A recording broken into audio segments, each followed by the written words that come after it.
What's up, guys? We are on the ZEROUNO facility. We already become famous here. So today I want to show you, this is a size large of the 2022 MAG SL frame, and this is the last stage prototype. We received like 3 and we use only 2. So this is probably going to our museum or to our storage for now. So I just wanna disassemble and show with you every part of the frame, so you can see how easy it is to maintain and to disassemble the frame itself. So basically, well, I mean, you only need 20 torques, but I got all the bunch of this. I love multi-tools, as you can see. And then you need a 4 mil, 5 mil, and the 6 that we're gonna get here. At one point you will need a 4 mil to just back up a screw, but we're gonna see it real quick. All right, let's start it out. This is a pretty awesome frame for me for cross country. It's been out over a year for now, and customer satisfied, team are satisfied, I'm satisfied. So for 2022 it's gonna be unchanged. We just changed some minor things in the frame, but basically it's the same than 2021, just a little bit optimized. So let's get started. First we need to disassemble all the things. So first we want to remove, this is an internal cable for the rear shaft. So it went from this way, and you can exit it either this way, or either this is a dedicated outlet for the lockout remote. Then there's another cap right here for the brake lane, right here. These are the end cap, and prevent to, you know, the dirt or the water getting on the cable, and also keep the lines more, you know, stable and firm onto the frame. It's not lagging up and down. So you have here, this is a line for the, in case you have a mechanical drivetrain. So it's going the cable from here to here, and this is the end cap. Same thing on the other side. This is for the brake lane. It's going from here to here. It's getting external versus internal because you don't have, you know, you try to get the minimum gap when it's doing this movement. If it was going from the bottom side, of course it's better aesthetically, but then you have the big gap, kind of 2 inches movement, that it can, you know, create some problem on the brake lane especially. So on the upper side, it's getting at the opposite, it's getting shorter. So the cable or the line is getting longer, and you have no problem. The problem is when it's the bottom and it's the opposite. So it's stretching out and the cable or the line getting shorter. So that stretch it out can create some problem on the mid run. Right, this is the other one. Then we have the last one right here. That's it. So then you have these end caps that you need a 20 mil torque.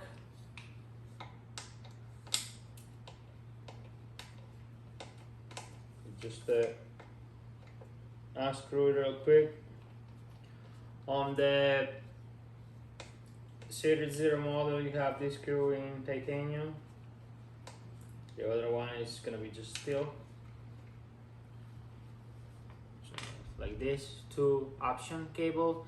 We keep one bigger, like one is 5 mil, the other one is 3 mil. 3 mil you can just you know, trim a little bit and get it bigger if you want to get into this side. One of the tricks we use on the proteins, it's you know, today especially they don't have electronic shifting gears. You have a lot of cables, right? Especially if you have remote lockout of the shock. then you have the dropper, and then you have the brake, and then you have the derailleur. So it's a bunch of cables, you know, going through. So cutting this thing off will allow you to get in 3 to 4 cable into the frame on the same spot.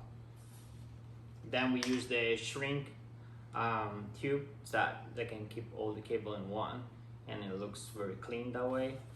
This is something we do also on the EM when we assemble the bikes. So the other side, same thing, 20 mil.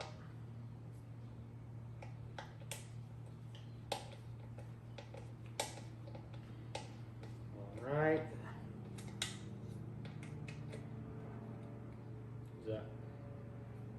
Sorry, not 20 mil, T20 for the Torx. Would be better with the proper tool instead of the multi-tool, but I love this way.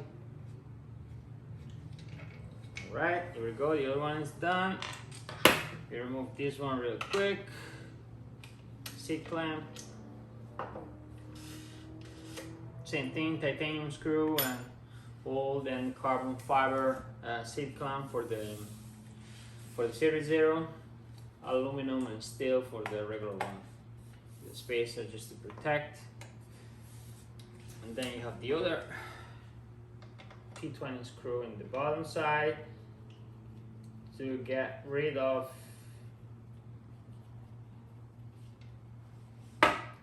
the derailleur anchor. So it's divided in 2 pieces. This one piece, this the other piece. This is what it looks like. I'll put this into this, so you're sure not gonna get lost. Oh, I forgot this end cap for the derailleur. So right, then let's start removing this part, and let's take apart the real triangle from the front one. All right, so this is for the trunnion system. You have 2 screws like this, 1 and 1, 2. One of the most important part of the performance of this frame is that everything runs onto bearings. So you have two spacers internally on your trunnion shock that looks like this, and so the shock mount is running into bearing on the front and on the rear one as well. So this allows to have a smoother transition, you know, of the rear shock doing this movement, because it's not running onto, you know, bushing, all those kind of things that they have a contamination on the suspension system and on the suspension throttle. So here you need 2 5 mils both sides. So it's gonna be 1 this way, 1 this way. I think by now I can disassemble and put it back on a frame with the, you know, being blind. Like next time maybe I can do a video like blindfold and try to reassemble a frame by myself. All right, so we're gonna remove the axle. This is just a spacer in case to avoid the suspension for, you know, transportation purpose only. Again, these axles are in titanium for the SL Series Zero. Instead, you have on steel for the R model. All right, we remove the part. Right now, let's get deeper. So I normally just unscrew a little bit with the 6 mil this part, just to get a little bit more, you know, movement on the real triangle. That's it. Just a little bit. All right, then with the 6 mil, we remove the bottom part of the suspension link being careful because there is two spacers, so it's, as you can see with this, the front one is easy to lose, or not just lose, but they, you know, you drop them and then you don't know, because they have different dimensions, upper and lower, so you want to make sure you put it back on the proper way. So you move the bottom side, all the bolts in the frame, no matter which configuration, are in aluminum. So of course everything needs to be as light as possible. Then the other one.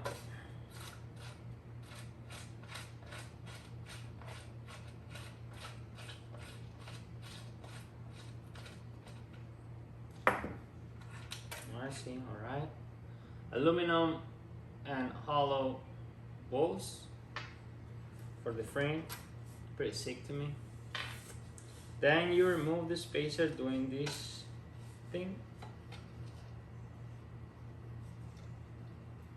Alright, you have two spaces like this one.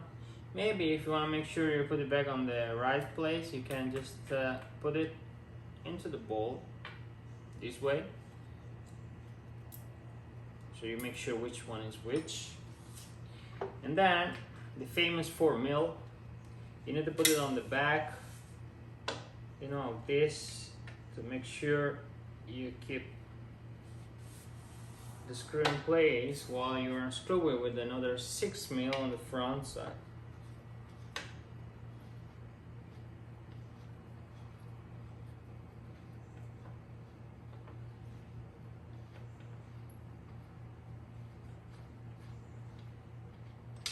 Oh, see, it's easy to drop. So you have a rear one, it's like this, and the axle that looks like this one. Right, we're gonna do the other one.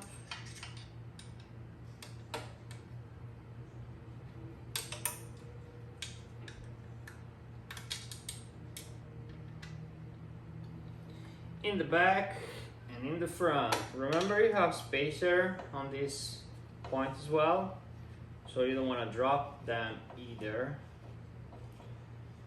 Alright, you only have 8 spacer in total in this frame. The idea to use the spacer is to have that extra movement on the frame, especially on the travel, get that free, you know, movements. And everything in this way, it makes you feel, you know, that travel transition a lot, but I mean a lot smoother than if it doesn't have this spacers or bearings, you know. Right, so these are the spacers from the upper side. Again, you want to put it on the axle, so you make sure you're not messing up with that. This is the suspension link. This CNC aluminum part weight, it's around 42 grams, while the bearing are, this is a R model, but difference is minimum is just 1 gram for bearing. We are talking about 11 gram each bearing, and then you have the ring here that keep the bearing in place. This is a very important piece on the frame because it helps you to have the same performance of the frame over and over, you know, for many years. You don't have, I mean, as you can see, all the bearings, see the blue part is the coating, so they're pretty well, you know, put together, and with the spacer allowed you to keep it very smooth transition. And I mean, this piece works this way, so it's rather smooth. Right, so now we can remove the bottom axle. We have 2 spacers here as well, so this is the bottom axis as well as hollow and aluminum. Alright,